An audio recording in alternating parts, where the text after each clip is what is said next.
박사님께서는 우리 프리미엄 특강쇼 어쩌다 보니에서 성 특집인데 네. 어떤 성을 가지고 강연을 해주시겠습니까? 네, 성하면 여러분 당연히 그 떠오르시는 그 성이 가장 재미있는데 그건 아마 다른 성 담당하신 분이 하실 것 같고 저는 그 중에서 생물 다양성에 관한 얘기를 해드릴 거고 제목은 생명의 일관된 특성, 그것은 다양성 이 주제가 되겠습니다. 생물 다양성의 말이 사실 요즘에 많이 회자되고 있어요. 근데 그게 무슨 소리인지 왜 중요한지에 대한 얘기를 좀 해보려고 하면 사람들이 좀 잘 모르는 경우가 많습니다. 근데 좀만 알게 되면 생명 현상의 가장 기본이 다양성이고 굉장히 일관되게 나타나고 있어요. 사실 이 말은 좀 모순처럼 들려요. 다양성이라는 건 막 다르다는 건데 왜 그게 일관된지. 여러분도 지금 이렇게 다양하지 않습니까? 근데 이 다양한 거 하나만은 예외 없이 계속 다양하다는 겁니다. 그래서 그것이 일관되게 나오는 그 생명 현상의 가장 기본이자 본질이라는 거. 이 부분을 제가 연구한 어떤 대상과 경험을 바탕으로 한번 전달을 해드리도록 해보겠습니다. 이 프로의 이름처럼 우리는 다 어쩌다 어른이 됐지 않습니까? 저 오른쪽이 저고 저 왼쪽이 동생인데 갑자기 어느 순간 차려보니까 대단히 어른스러워진 건 아닌데 어른이 됐어요. 그래서 그런 약간 옛날의 아동성을 많이 가지고 여태까지 살고 있습니다. 근데 그거는 다 좋은데 그런 걸 가지고 있으면 이왕이면 그거와 함께 또 좋은 걸 가지고 있으면 좋은데 이상하게 일관되게 다 잃고 있는 게 하나 있어요. 잃고 있는 게 뭔지 여러분 혹시 아시는지 모르겠습니다. 바로 뭐냐면 생물, 동식물에 대한 관심과 사랑입니다. 여러분 중에 다 어렸을 때 어머니가 뭐 동물원이라든지 무슨 공룡 전시회 이런 데 다 데려가지 않습니까? 그렇죠? 근데 그 학생이 이제 나중에 엄마 나 진짜 공룡 할래 그러면 이렇게 나오잖아요. 그렇죠? 왜 그런지 모르겠어요. 그렇게 데려가 놓고서 동물원이나 어디 다 데려가 놓고서 막상 그걸 하겠다고 하면 마치 어떤 미친 어떤 결정을 한 것처럼 얘기를 합니다. 어쩌다 어른이 됐으면서 그것만은 항상 다 상실하게 되더라고요. 그래서 저는 그게 항상 아이러니하게 느껴집니다. 저는 운이 따랐는지 자연을 연구하게 되었습니다. 그래서 좀 고독한 사람이 됐습니다. 마치 저 그림에 나와 있는 저 카페 여자들 모이면 혼자 간 남자친구 약간 꽂아놓은 보릿자루 같은 그런 사람 같은 모양이 되었어요. 내가 생각하는 중요한 건 지금 저 얘기가 아니고 연애 얘기도 아니고 정치도 아니고 경제도 아니고 무슨 원숭이 얘기인데 그런 거 하면 이제 다들 무슨 얘기야? 좀 이상하게 생각을 하죠. 오히려 이제 이런 무대 했을 때는 괜찮아요. 나 아마 저를 개인적으로 만나시면 아마 되게 짜증나실 거예요. 이런 얘기를 그래서 제 마음속에는 바로 이런 진짜 세상이라는 것이 이런 것이고 이런 것이 없어지는 것에 대한 얘기가 이 세상에서 가장 주가 돼야 되는데 마치 저건 가장 부로 밀려난 느낌이 들어요. 지금 우리가 이 스튜디오를 벗어나서 그냥 한국을 걷다 보면 잔디밭 하나도 발견하기 어려운 세상입니다. 그래서 제가 할 만한 이런 정글 얘기도 전혀 생활과 아무 관련이 없잖아요. 그럼에도 불구하고 아까운 시간을 내셔갖고 여기 오신다는 것 자체만으로도 사실 저는 희망적이라고 생각해요. 그래서 저는 이거를 진짜 세상이라고 생각하고 어딘가로 떠났던 사람입니다. 그래서 제가 떠난 곳은 뭘 하러 떠났냐면 바로 긴팔 원숭이라는 동물을 찾아 떠났어요. 그래서 제가 이제 들어갔습니다. 들어가고 있는데 저렇게 입성하는 순간 저는 굉장히 감회가 그때도 새로웠습니다. 저기 들어가는구나. 제 옛날부터 어린 시절에 봤었던 책을 보면서 정글이야말로 가장 위대한 야생의 왕국인데 거기에 내가 이제 들어가는구나. 뭔가 보이는 것 같아요. 여러분 보이세요? 일부러 잘 안 보이는 사진을 제가 물론 넣겠죠. 어떻게 보이시나요? 저렇게 봐서는 잘 안 보입니다. 그냥 실루엣 정도만 판단을 해야 되는데 저렇게 갑자기 원숭이가 사사삭 떨어집니다. 근데 이제 저 원숭이 가만히 있으면 되는데 제가 관찰을 하니까 지도 불안한 거예요. 자기가 포착된 줄 알고. 만약 가만히 있었으면 아마 제가 몰랐을 수도 있어요. 근데 보면 뭐가 있죠? 꼬리가 있어요. 그렇죠? 아까 제가 영장류, 유인원, 원숭이 구분할 때 유인원과 그 원숭이로 나뉜다고 했잖아요. 원숭이는 꼬리가 있지만 물론 그중에 사실 없는 것도 있어요. 근데 유인원은 없습니다. 그래서 긴팔 원숭이도 아까 긴팔 유인원이 맞는 이름인데 꼬리가 없습니다. 그래서 사실 제가 연구하는 종은 아니에요. 근데 제가 연구 안 하는 이 종이 그렇게 자주 나타납니다. 그리고 제가 자기를 쫓아다니는 줄 알아요. 저는 그냥 갈 뿐인데 게다가 얼굴이 굉장히 걱정스럽게 생겼어요. 이렇게 좀 이렇게 생겨갖고 얼굴이 그 일종의 랑구르 원숭이라는 동물인데 게다가 소리가 뭐 이런 소리를 냅니다. 그래서 제가 만들어 놓은 길을 따라서 계속 도망을 가요. 저도 그 길을 가야 되는데 계속 그냥 그래서 저랑 인연이 별로 안 좋은 그런 원숭이입니다. 근데 찾아야 되는데 중요한 건 어떤 단서를 갖고 찾아야지 막 찾을 수는 없습니다. 그렇죠? 생각해 보세요. 저 넓은 밀림 안에서 동물 하나를 찾아야 되는데 뭘 갖고 찾아야 됩니까? 그래서 일단 나뭇잎의 흔들림. 나뭇잎의 흔들림은 동물성이 있고 식물성이 있습니다. 그렇죠? 바람에 그냥 흔들린 건 식물성이에요. 이렇게 이런 건 식물성이에요. 근데 동물성이라는 건 누가 점프를 하기 때문에 약간 좀 다르죠, 그렇죠? 그다음에 소리가 날 때 좀 어떤 그 밀림이 조용할 땐 굉장히 조용해요. 왜냐면 모든 동물들이 다 시끄럽다면 서로 잡아먹혔을 테니까. 그다음에 아침에 울음소리가 있습니다. 이게 되게 중요합니다. 긴팔원숭이 가장 큰 특징은 그 밀림에서 가수입니다, 가수. 네, 거기서 가장 노래를 잘해요. 어떤 소리가 나는지 제가 보여드리겠습니다. 오와 오와 오와 오와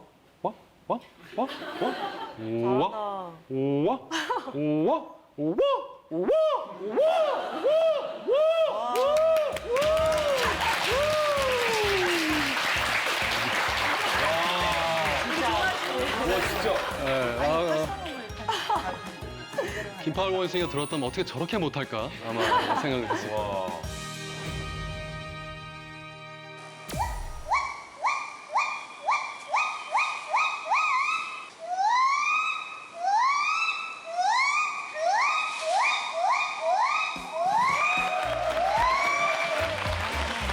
근데 이런 소리가 매일 아침마다 납니다. 그리고 원래는 부부가 같이 불러요. 얼마나 금슬이 좋습니까? 그렇죠? 아침마다 일어나서 인간이 그걸 안 하는 건 참 좋은 것 같아요. 그렇죠? 얼마나 시끄러울지 모르겠는데 어쨌든 그 소리가 아침에 일어나면 적어도 방위가 잡히죠. 어디로 가야 할지. 이런 식의 단서를 가지고서 긴팔 원숭이를 찾게 됩니다. 그런데 이제 돌아다니다 보니까 뭔가 보입니다. 이제 아까보다는 훨씬 쉬운 사진이죠. 그렇죠? 저기. 한 원숭이. 몇 마리 정도 보이세요? 두 마리. 두 마리. 네, 여기 두 마리. 어쩌면 세 마리일 수도 있겠죠? 어디? 여기 두 마리 저기 있고 이쪽에 있지 않아요? 저거? 이미 다 영장류학자가 되셨네요. 아, 네, 저기 있잖아. 보는 순간 이제 딱 너무너무 기분이 좋은 거죠. 제가 목표로 한 동물을 만났으니까 해서 쫓아가려고 하는데 어떤 일이 벌어지냐면 이 원숭이는 어떻게 하죠? 저를 또 보는 순간 달아나. 도망가네요. 너냐? 난 가.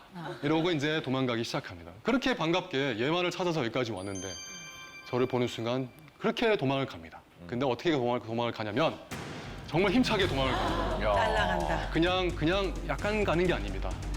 온 힘을 다해서 저건 출발할 때입니다. 출발할 때 저렇게 출발을 하고 다른 모든 원숭이들은 점프 착지식의 이동을 하는데 긴팔 원숭이는 탁 걸고 그냥 어깨를 휙 돌립니다. 그냥. 그래서 여기가 거의 360도 돌아가요. 그러다 보니 아예 브레이크를 안 잡습니다. 휙 거고 관성을 완전히 살리면서 계속 갑니다. 탁 서커스처럼 이렇게 가는 거예요. 그래서 새를 잡을 수 있을 정도입니다. 그렇게 빨라서. 그렇게 굉장히 빨라서 나무에 다니는 날지 않는 동물 중에서는 가장 빠른 동물이 긴팔 원숭이인데 왜 제가 특별히 긴팔 원숭이를 연구하려고 했는지 저도 이해가 안 갑니다. 너무너무 고생 많이 했어요. 쟤랑 경주를 하느라고. 안 그래도 어려운데 이런 문제까지 있었습니다. 어떤 문제인지 볼까요? 네. 긴팔 원숭이는 그냥 직진을 하고 있는데 그냥 평지를 걷고 있죠. 평지를. 근데 저는 짧은 다리를 이끌고 아주 꼴사납게 그냥 바닥에 붙어갖고 계속 가야 되는 겁니다. 게다가 사실 그림을 저렇게 그렸지만 저 바닥에 저렇게 골프장 잔디처럼 돼 있지 않아요. 그렇죠? 온갖 게 있습니다. 온갖 게. 그거를 가시가 있고 진흙 있고 구덩이가 있고 하는 걸 보면서 긴팔 원숭이 어디로 가는지 막 시시각각으로 사라지고 있는 걸 보면서 무전기로 인도네시아 말로 얘기를 하면서 어디로 가야 된다고 사람들한테 연락하면서 발을 안 삐려고 막 노력을 해야 됩니다. 이런 식으로 달려야 되는 걸 해서 아까도 말씀드렸듯이 처음에 정말 후회했어요. 내가 왜 이 짓을 굳이 사서 하는지. 쟤는 이해가 안 가죠. 왜 그렇게 계속 오려고 하는지. 물론 평소에도 긴팔 원숭이 잡아먹으려고 하는 동물들이 있으니까 도망가는 거 익숙하지만 그냥 와서 보기만 하잖아요. 그래서 아마 무슨 스토커인 줄 알았을 거예요. 그래서 저는 어떻게든 쫓아가려고 그러고. 그래서 이 거리를 좁히는데 너무너무 힘들었고 저는 이걸 뭐라고 생각을 했냐면 긴팔 원숭이의 마음에 이르는 길이라고 생각했습니다. 왜 마음에 이르게 되느냐면요. 영장류의 특징이 뭐냐면 우리가 호기심이 많잖아요. 호기심이 많은 대신에 그 반대의 극부로는 지겨움이 있습니다. 그렇죠? 여러분도 호기심이 충족이 되면 되게 지겹잖아요. 바로 그걸 노리는 거예요. 그래서 계속 쫓아가면 영장류는 어느새 지겨워합니다. 그렇게 오고 싶냐? 그럼 있어! 이렇게 되는 겁니다. 근데 사슴 같은 애들은 안 그래요. 왜냐면 사슴은 무조건 도망가야 되잖아요. 지겨워하면 죽습니다. 그래서 끝까지 도망가요. 사슴 연구하는 사람들 보고 어느 순간 막 쫓아갔더니 사슴이 옆에 있는 걸 허용하더라. 이런 거 없어요. 근데 영장류는 그게 됩니다. 뭐냐면 지겨워하기 때문에. 그러니까 여러분의 지겨움이 호기심의 반대급부라고 생각하시면 그것도 그렇게 문제 있는 건 아니에요. 그래서 그걸 오랫동안 하다 보면 그 동물의 마음에 이를 수가 있고 그러면 옆에서 연구를 할 수가 있습니다. 저는 이해가 안 갔을 겁니다. 왜 굳이 저 인간은 저렇게 나를 향해서 오는가. 그래서 이런 날이 계속 반복이 됐습니다. 계속 반복이 돼서 저는 정글에서 처음에는 5초 본 것도 상당히 쾌거였어요. 그러다가 5초가 10초가 되고 10초가 30초가 되고 정말 계속 시간이 늘어났습니다. 그런데 중요한 건 처음에는 김파 원숭이 아예 못 찾다가 아까처럼 찾아서 기분이 굉장히 좋은 날에 이제 찾았다 하고 팀원들이랑 막 맥주라도 마시면서 축하를 막 했습니다. 막 의기양양이 돼서. 근데 이제 갑자기 즐거운 회식 중에 누가 질문을 하죠. 근데 그저께 봤던 걔 있잖아요. 걔가 어제 봤던 걔인가요? 그놈인지 궁금하지. 그러면 이제 갑자기 다들 기분이 안 좋아집니다. 왜냐면 걔가 걔인지도 모르는 거예요, 지금. 그냥 보기만 한 거예요. 우리는 그래도 이제 옷도 다르고 하니까 더 쉽지만 어렵습니다, 개체로 구별하기가.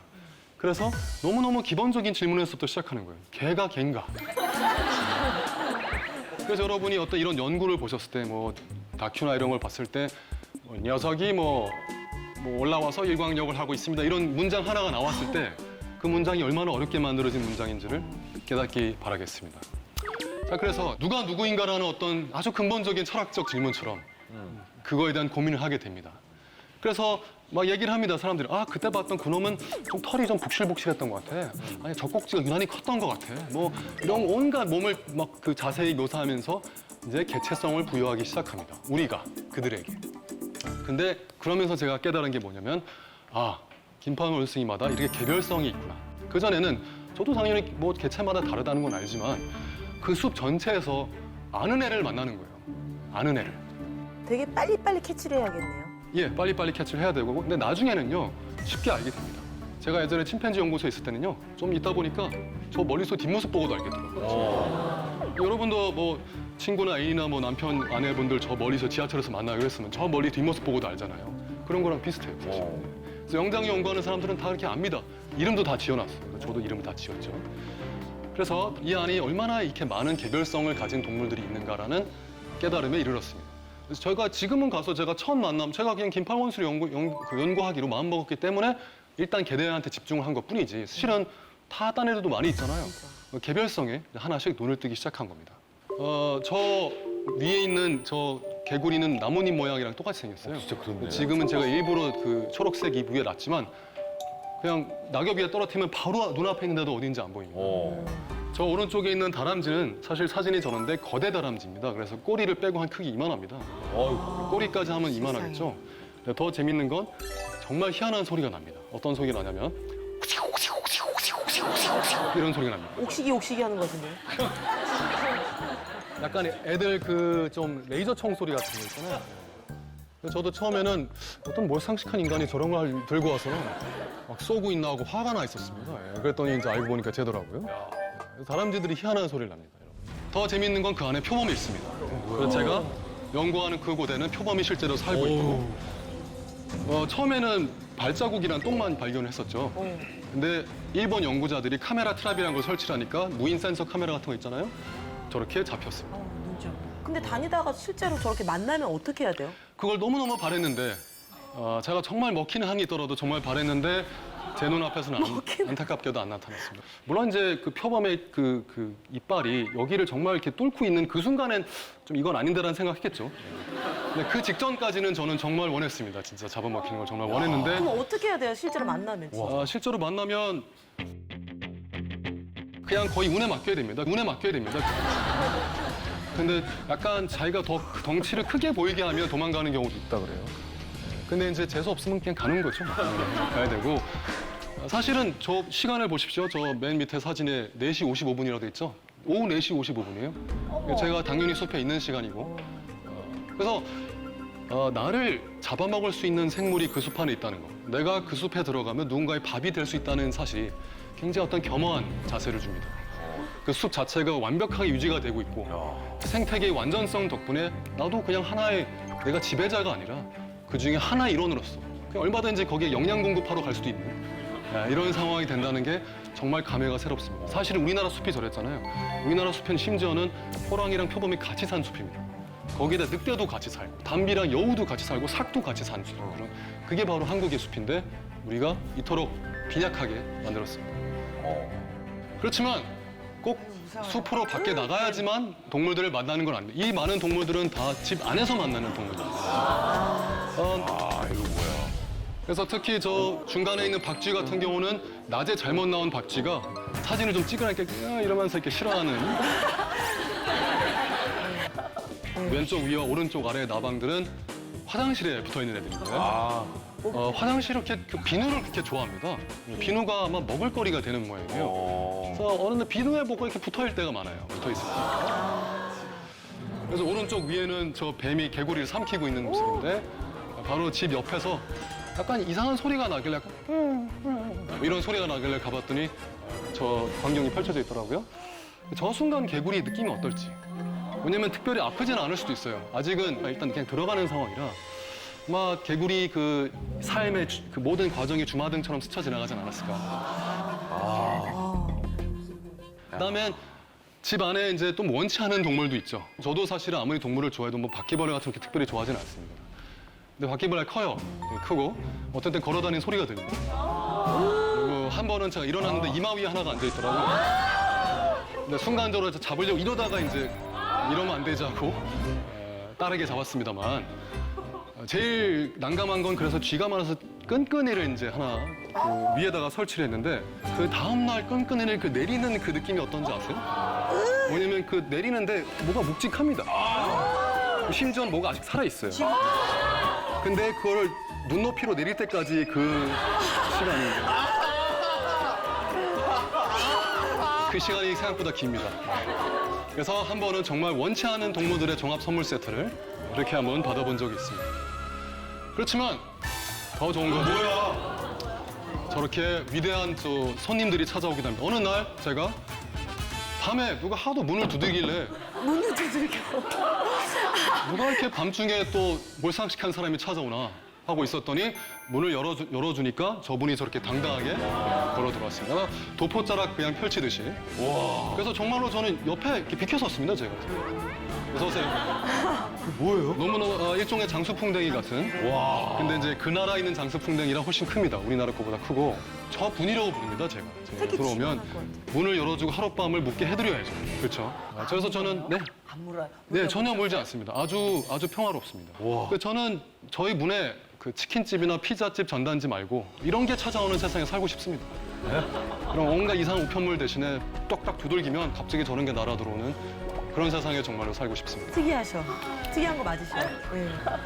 한국말의 그 연구 대상이란 말이 좀 재밌잖아요. 그 뉘앙스가 마치 걔 참 연구 대상이에요. 근데 대상화가 된다는 것은 걔를 하나의 어떤 저랑 같은 주체로 보는 게 아니라 어떤 그냥 연구의 시선을 받는 하나의 어떤 대상으로 보는 건데 이제는 그렇지 않고 그 동물도 다 저와 비슷한 하나의 주체라는 생각이 듭니다. 저와 비슷하게 감각이 있고 시점이 있고 다 삶에 대한 행복 추구권이 있고 라는 하나의 주체로서 보이기 시작했습니다. 그렇게 힘들게 쫓아다니고 처음에는 5초밖에 못 만났다 그랬죠. 나중에는 하루 종일 쫓아다닐 수 있게 되었습니다. 그래서 이 사진은 제 앞에 2, 3m 앞에 있는 사진입니다. 그 정도로 저를 믿고 진짜 이제. 그냥 제 앞에 내려와 준 겁니다. 근데 중요한 건 여러분 동물원 같은 데서는 제 앞에 있고 싶어서 있는 게 아니잖아요. 동물원은 억지로 있는 건데 완벽히 자발 의지에 의해서 동물이 자기가 원해서 내려와서 저랑 만나는 이것이 바로 인간과 동물이 만나는 가장 좋은 방법이라고 생각을 합니다. 정글 속에 있다 보면 왜 그 새끼들의 새로운 탄생들이 있잖아요. 네. 그런 거를 혹시 보신 적이 있는지가 예. 되게 좋은 질문이신데 제가 한창 쫓아다닐 때 갑자기 어느 날 그날에는 아무것도 없었는데 다음 날엔 새끼가 있었어요. 처음엔 너무 작아서 원래는 김파원 씨가 자라면 엄마 여기를 이렇게 껴안아요. 이렇게. 네. 근데 너무 어렸을 때는 그럴 힘이 없기 때문에 그냥 그 엄마가 이렇게 한 손으로 붙잡고 다닙니다. 여성분들 이렇게 점심시간 나갈 때 그냥 지갑이나 핸드폰 쥐고 있듯이. 그래서 한 손으로 이렇게 다녀요. 한 손으로 다녀서 그때 잘못하다가는 제가 쫓아가 막 도망가기 바빠서 이걸 놓으면 죽을 수가 있잖아요. 네. 그래서 안 쫓아다니고 한 2주간 휴가를 줬어요. 저희가. 휴가를 주고 엄마 배때기 붙잡을 수 있을 때까지 자라 하고 한 2주간은 일부러 안 쫓아다녔죠. 그래서 정말 2주 후에 보니까 이렇게 엄마를 딱 안고 있더라고요. 그래서 그 친구의 이름을 제 어시스턴트가 지었는데 꿈꿈이었어요. 꿈꿈. 한국의 꿈이 뭔지도 모르고 그냥 지은 이름이에요. 그래서 그 친구가 제가 봤었던 첫 번째 아기였고 너무너무 용감했어요. 근데 어느 순간 없어졌어요. 제 생각에 뱀이나 뭐 다른 동물에 먹힌 것 같습니다. 근데 그게 또 자연의 순환이기 때문에 저는 안타까웠지만 밀림에 무슨 동물이 죽고 사는지 모르잖아요. 근데 그 동물이 태어났을 그 날도 알고 성격도 알고 어떻게 생겼는지도 알고 그리고 죽은 것까지 아니까 걔의 역사를 내가 아는구나라는 그 자체가 소중합니다. 꿈꿈이 어물 어느 순간 없어졌어요. 제가 긴팔원숭이를 하나의 주체로 느끼기 시작한 이후부터는 숲에 다른 모든 생물도 하나의 주체구나. 그래서 주체라는 것은 진짜 우리랑 그 동등한 위상에 있는 어떤 행복을 추구하고 잘 살고 싶어하고 하는 어떤 그런 개체라는 겁니다. 그래서 저 숲에 딱 보이기에는 일단은 뭐 여러 식물은 많지만 잘 안 보이죠. 어떤 동물들이 뭐가 있는지는. 하지만 저기 안에도 사실 많은 주체들이 숨어 있다는 생각을 하게 되었습니다. 근데 이제는 밀림을 떠나왔습니다. 그렇죠? 좀 더 정신 차려보니까 저희는 이런 도시 안에 있습니다. 이런 문명의 스튜디오 안에 있습니다. 너무너무 세상이 바뀌었습니다. 저같이 이제 밀림에 살다 온 사람은 그 전환이 굉장히 불연속적이고 때로는 심지어 이질적으로 느껴지기도 합니다. 왜냐하면 이곳은 어떤 공간인가요? 사실 우리가 살고 있는 이 공간은 저렇게 단일종으로 돼 있는, 우린 저런 걸 보면서 단일종이라는 생각 안 하잖아요. 그냥 여기가 사는 세상이지 뭐. 제 눈에는 항상 단일종으로 보여요. 어떻게 이렇게 생물 다양성이 빈약한 세상인가? 이 단일종이 사는 이 도시라는 곳은 주체로서 인간은 있어요. 그렇지만 주체로서의 자연은 없습니다. 여기서의 모든 자연은 객체로서의 자연이에요. 어떤 대상화된 자연인 것이죠. 우리가 먹거나 활용하거나 아니면 그냥 주변부로 그냥 밀어제친 그런 자연밖에는 없습니다. 우리가 살고 있는 도시가. 근데 우리가 살고 있는 도시에서 그래도 좀 허한 동식물이 좀 있어요. 예를 들어서 가로수 같이. 허락은 하고 있는데 우리나라에서 가로수가 사는 모습은 이런 경우가 많습니다. 가로수한테 손톱 잘라달라 그랬지. 언제 어깨 잘라달라고 했습니다. 그런데 가로수 정비라고 하는 어떤 민영하에 저 정도가 정비면은 그냥 맨날 정비하는 사람은 전쟁이겠네요, 항상. 이 경우는 좀 극단적인 경우입니다만 사실은 가로수를 그냥 놔두는 경우 또는 그냥 원래 형태대로 자라게 나오는 경우 거의 없습니다, 우리 한국에서. 우리가 허하고 있는 생물한테도 우리는 이런 식의 자세를 많이 취하고 있습니다. 이 간판은 사실 많은 걸 얘기를 해줍니다. 조류 기피제를 여기서 사용하고 있다고 하는데 뭐라고 써있냐면 집 비둘기는 나쁜 놈이기 때문에 야생생물 보호 법률에 의해서 이런 걸 설치한다. 야생생물이 바로 비둘기거든요. 근데 야생생물을 보호하기 위해서 비둘기를 퇴치하는 약을 쓴다는 겁니다, 여기서. 근데 이 비둘기라는 게 굉장히 중요합니다. 비둘기는요, 우리가 이 도심에서 거의 유일하게 우리랑 적응해서 사는 동물이에요. 나머지는 아까 쥐와 바퀴벌레는 지가 혼자서 살고 있는 레지스탕스 같은 애들이고, 그래도 우리가 허하면서 같이 살고 있는 비둘기가 거의 유일한 야생동물인데 우리가 걔네를 그렇게 증오합니다. 비둘기를 보고 나는 보통 비명을 지른다 하시는 분. 비명 지르시나요, 혹시? 제가 알기로 한 15년 전만 해도 아무도 비둘기 보고 비명 지르진 않았습니다. 근데 그게 바로 우리가 얼마나 자연으로부터 멀리 왔는지에 대한 지표로 생각됩니다, 저는. 물론 징그러울 수도 있습니다. 근데 왜 징그러워졌냐가 중요한 질문이 됐겠죠. 근데 비둘기가 날개짓 할 때 굉장히 나쁜 것들이 떨어진다는 거를 한번 엄청나게 예, 뭐 우리가 오바이트 할 때도 굉장히 많은 것들이 떨어지죠. 또 그러네, 우리가 훨씬 그러네요. 더 많은 걸, 우리가 네. 대기 가서 누를 때, 우리가 뭐 할 때, 그러네요. 우리처럼 나쁜 거를 뿜어내는 동물들은 없습니다. 비둘기가 하는 것도요, 그것도 사실 좀 과장돼 있어요. 그렇게까지 많이 나오지 않아요. 물론 비둘기가 더러운 이유도 도시가 더럽기 때문이에요. 그래서 그 비둘기만 가지고 욕할 일이 절대 아닌데 왜 걔네만 가지고 징그러워? 만약 우리가 서로를 향해서 다 비명 지르면 괜찮아요. 근데 왜 비둘기를 향해서만 지르느냐가 제 주장이 되겠습니다. 저는 사실 강의 들으면서 조금 부끄러웠어요. 비둘기도 살짝 저도 소리까지는 아니지만 다들 그러시지 않아요? 약간 피해 다니고 했었거든요. 근데 저는 혼내실까 봐 손 못 들었어요. 네. 언제부터 그렇게 자연과 생물들을 사랑으로 안을 수 있었는지 이 중에서는 그래도 좀 나이가 있으신 분들은 지금 같은 환경에 안 자라신 분들은 옛날에 생물 안 좋아하신 분 없다고 생각합니다. 우리가 지금 생물을 안 좋아하는 이유는 같이 안 살기 때문에. 지금 우리가 살고 있는 그 공간은요, 너무너무 차가워요.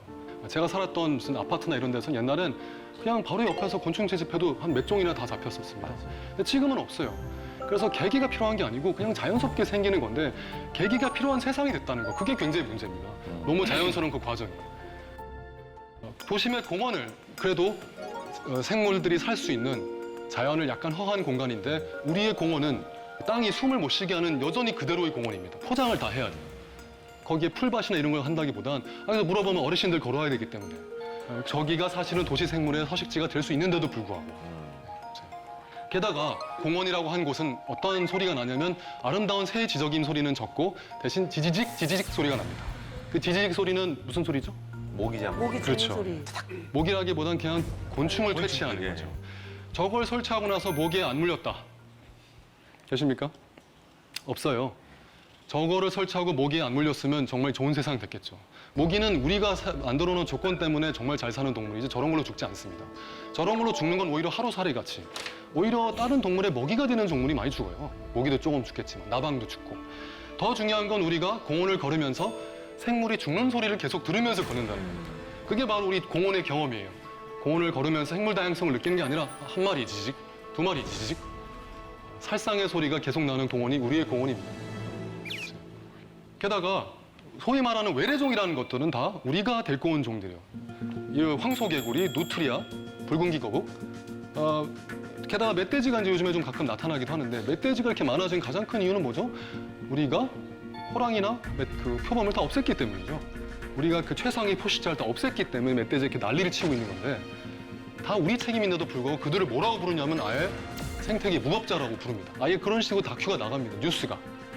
어쩌다가 멧돼지가 이제 갑자기 식당으로 돌아와서 난리치면 이제 그건 엄청난 일이라서 다 쏴 죽여야 되고 갑자기 트럭이 돌진 많이 하잖아요 요즘에 음식점으로. 그런다고 해서 누가 트럭 없애자고 안 하잖아요. 네. 좀 다릅니다. 기준이. 생태계적 무법자는 우리라고도 할 수 있는 그들은 적어도 아닌데 그들을 그렇게 부르는 경향이 있습니다. 자, 그런데 우리가 살고 있는 이 공간을 이렇게 이용하는 것은 뭐 그렇다 칩시다. 원래 여기는 우리가 주인이니까. 근데 문제는 이거보다 멀리 생각하는 것까지 봐야 됩니다. 사실은 우리라고 하는 이 한 종의 삶이 지구의 생물 다양성에 엄청난 영향을 미치고 때로는 죽음이라는 걸 초래하기도 합니다. 하나만 예를 들어 드릴게요. 이 라면에 있는 것인데 여기에 파뮤라는 것이 있습니다. 파뮤라는 걸 여러분 들어보신 분이죠? 네. 야자수, 야자, 네, 팜. 야자수. 근데 파뮤의 파괴적인 뉴스를 접하신 분 네. 있습니까? 네. 네. 그래도 다행히 요리 연구가시니까 확실히 남다르시네요. 그분이서는. 파뮤라고 하는데 사실 이것이 어디에 쓰이고 있냐면 라면, 과자, 시리얼, 화장품, 아이스크림 그 외 다수. 너무너무 많이 쓰이고 있어서 거의 피하기가 어려울 정도입니다. 요즘에 뭐 중국산을 피하기 어렵다는 말까지 나올 정도로 하지만 파뮤도 비슷합니다. 근데 이거를 만드는데 어떻게 만드냐면 주요 파뮤 생산국은 대부분 열대에 걸쳐 있습니다. 남미, 중미, 아프리카, 중앙아프리카, 그다음에 동남아시아 다 열대에 우림에 있고 야, 그렇네. 이곳은 인도네시아를 중심으로 인도네시아가 저 초록색입니다. 인도네시아를 100으로 봤을 때 나머지를 보는 거예요. 그만큼 인도네시아에서 파뮤 생산을 제일 많이 합니다. 근데 파뮤 농장이 만들어지면 이렇게 만들어집니다. 얼핏 보기에는 좀 이국적인 느낌이 들죠? 여기 야자수 같은 게 막 있고 근데 끝없이 펼쳐져 있잖아요. 저 끝까지 펼쳐져 있습니다. 근데 다음 주세요. 우리가 생각한 그 보기에 좀 이국적이었던 땅은 사실 요 부분에 해당되는 것이고 일단 이렇게 많았던 빽빽한 숲을 저렇게 만듭니다. 저렇게 다 개간을 해버립니다. 다 불태워버릴 때도 많아요. 여기서 중요한 게 이겁니다. 그냥 놀고 있는 땅을 쓰지 않아요. 사유지 같은 게 막 얽혀 있으면 굉장히 힘듭니다. 그걸 하기가. 그래서 지자체랑 협력을 해갖고 땅을 그냥 원래 있는 원시림을 다 베버립니다. 다 베면 그 나무를 목재를 또 팔아서 비용을 충당할 수가 있어요. 그래서 그런 식으로 파뮤 농장을 많이 조성을 하고 거의 주요 수입국 중에 하나가 한국입니다. 그래서 이게 실제로 파뮤 농장을 짓기 위해서 지금 한번 태워버린 사진입니다. 그런데 뭐 하나 보이시죠?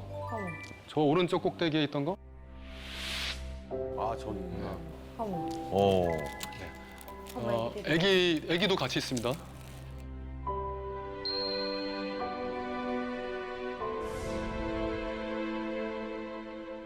실제로 저것은 그 불태운 다음에 바로 찍은 사진인데 지금 오랑우탄이 갈 데가 없어서 저기 앉아 있어요. 그럼 뭐 새끼도 있는데 왜 가만히 있을까? 정말 어쩔 줄 모르기 때문에 정말 어쩌야 할지 몰라서 그냥 저렇게 우왕좌왕하다가 갑자기 민가에 들어갔다 뭐 누가 죽이고 해서 보통 죽습니다. 그래서 오랑우탄이 한 해에 한 5,000마리 이상 죽고 있습니다, 현재. 아유, 딱해라.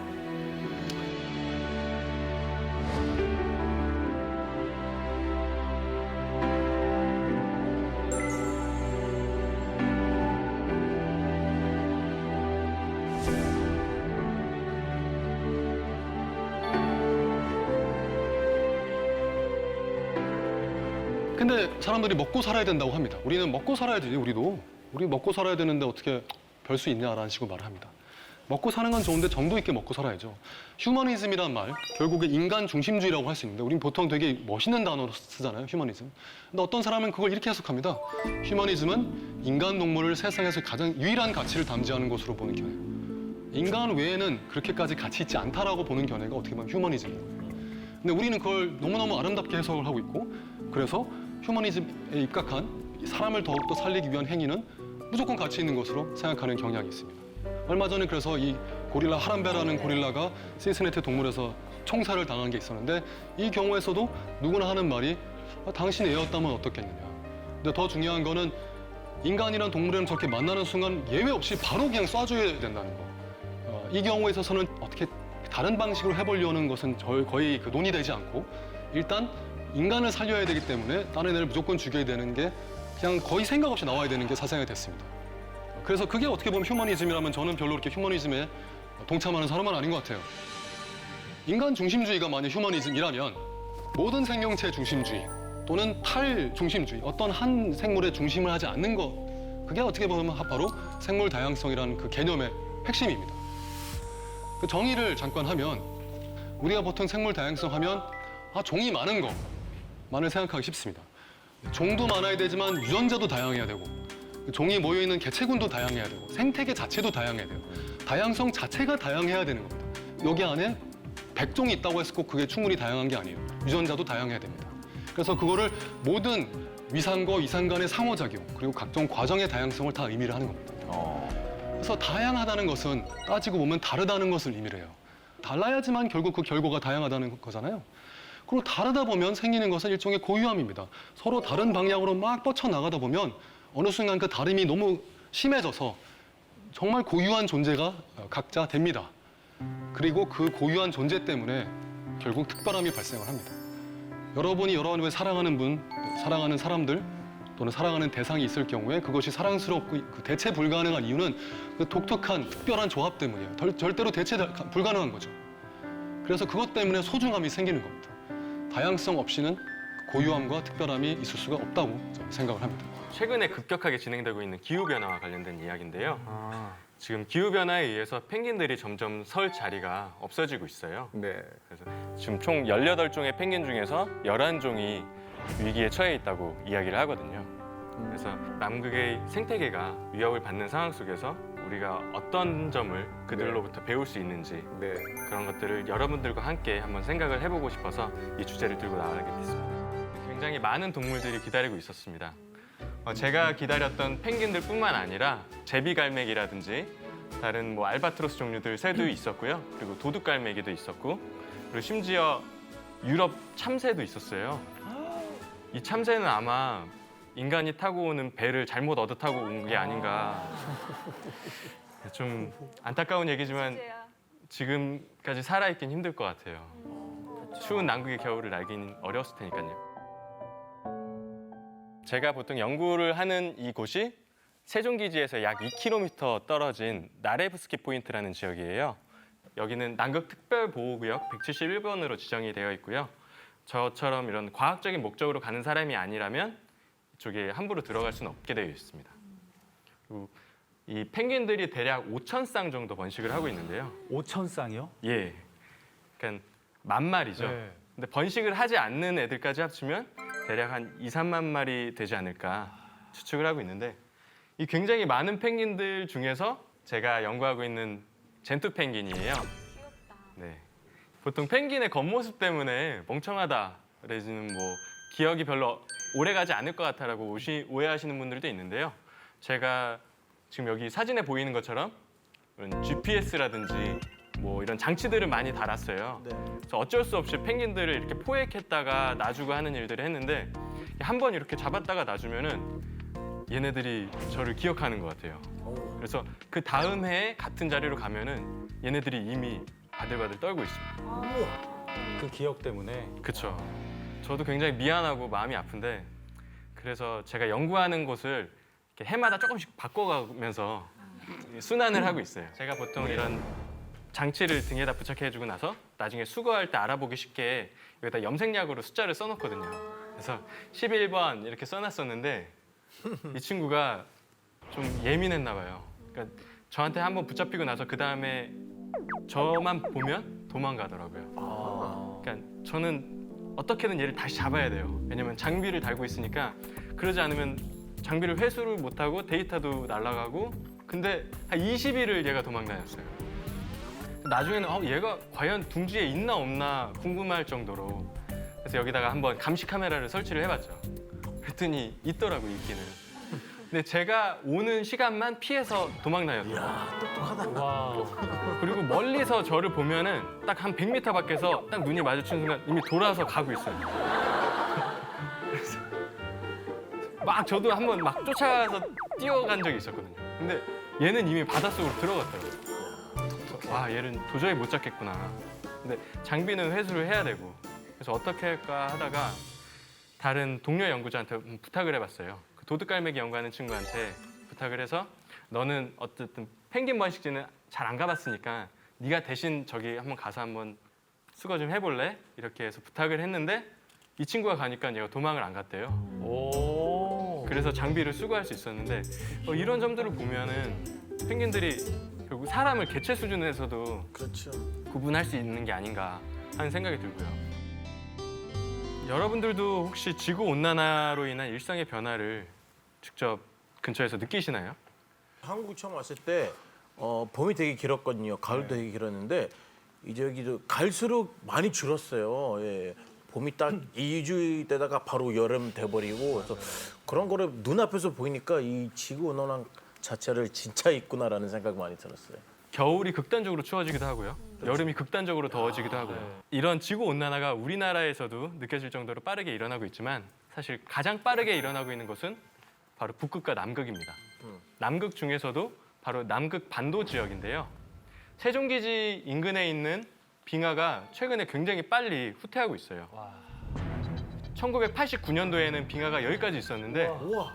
2016년도에는 여기까지 약 300m가량 줄어들었습니다. 30년에 300m니까 1년에 거의 10m씩 확확 줄어드는 거죠. 펭귄이 알고 보면 온난화의 수혜자였다는 점 혹시 알고 계시나요? 수혜자? 18,000년 전에는 빙하기가 최대였거든요. 그때 빙하가 가장 넓었었는데 18,000년 전 이후로 계속해서 지구가 따뜻해지고 있는 현재 간빙기라고 할 수 있습니다. 그렇게 해서 남극 대륙의 빙하가 줄어들었을 때 가장 혜택을 본 녀석들이 바로 아델리 펭귄이에요. 어떻게 보면 빈 공간을 얘네들은 적시적소에 잘 파고 들어간 거죠. 그래서 남극 대륙에서 가장 숫자가 많은 동물이 됐습니다. 그런데 문제는 지금 온난화는 단순히 간빙기 수준이 아니라 너무 빠르게 인간의 활동에 의해서 소멸되고 급속도로 소멸되고 있다는 점. 그렇죠. 그러다 보니까 아델리 펭귄의 개체수가 오히려 최근에는 급격하게 감소하고 있고요. 그리고 이 녀석은 임금 펭귄인데요. 임금 펭귄은 앞서도 아남극권에서 살고 있다고 했잖아요. 근데 남극 반도에는 살지 않는 녀석들이거든요. 근데 세종기지에 나타났습니다. 그리고 세종기지 인근에 있는 지역에서 번식을 시작했어요. 그만큼 따뜻해졌다는 소리. 그렇죠. 임금 펭귄들의 번식지가 점점 남하하고 있습니다. 와. 그렇다면 임금 펭귄한테는 좋은 거 아닌가 이렇게 생각할 수도 있지만 사실은 원래 서식지도 파괴되고 있다는 점을 감안해 보면 딱히 좋은 것 같지는 않아요. 사실 가장 큰 문제는 황제 펭귄입니다. 황제 펭귄은 최근 한 50년 동안 절반 가까이 줄어들었고요. 지금과 같은 추세가 계속된다면 정말 지구상에서 없어질 수도 있어요. 여러분의 자손의 자손, 여러분들의 한 손자, 손녀들은 지구상에 황제 펭귄이 있다는 거를 그냥 사진이나 문헌으로만 접할 수도 있습니다. 그렇다면 우리들은 뭘 할 수 있을까요? 이렇게 펭귄들은 위기에 처해 있고 온난화는 급속하게 진행되고 있는데 어렵죠. 우선 다행스러운 뉴스가 최근에 있었습니다. 지난 2016년도에 남극 해양생물자원보존위원회에서 남극에 보호구역을 만들자고 합의를 했어요. 이 로스의 지역인데요. 바로 남극에서도 가장 원시 생태계가 많이 살아남아 있다고 하는 곳입니다. 이쪽 지역은 크릴이 굉장히 많고요. 그 크릴을 잡아먹는 펭귄을 비롯해서 범고래라든지 다른 물범들이 굉장히 많이 서식하고 있는 지역이에요. 우리나라를 비롯해서 많은 나라들이 사실은 이 지역에서 어업 활동을 많이 해왔거든요. 좀 부끄러운 얘기지만 지난 2013년도에 한국은 예비 불법 조업 국가로 지정이 된 적이 있습니다. 그래서 불법 조업을 하지 말라는 압력도 받았고요. 굉장한 국제적 망신이었죠. 여기서 크릴을 잡아다가 하는 게 결국 낚시 미끼로 사용하거나 또 여기서 메로라고 하죠. 파타고니아 이빨고기라고 하는데 그 메로를 잡아서 미국이나 일본에 많이 수출을 해왔습니다. 하지만 지난 2015년도엔 그 불법 조업 국가에서 해제가 되었고요. 2016년도에 다른 국가들과 같이 합의를 해서 이 지역은 보호 지역으로 남겨놓자. 여기서는 절대 어업 활동 같은 거 하지 말고 과학적인 목적으로만 쓰자라고 약속을 했습니다. 그래서 지난 2017년 12월부터 발효가 돼서 지금 보호를 받고 있는 지역이고요. 만약에 펭귄이 살지 못하는 환경이 된다면 인간도 살기 힘들 거라고 생각을 해요. 그래서 펭귄을 살리자, 펭귄을 보호하자라는 얘기는 꼭 펭귄 이렇게 귀여운 동물을 살리자라는 게 아니라 결국 우리가 살자, 우리의 지구를 살리자라는 말과 같을 거라고 생각을 합니다.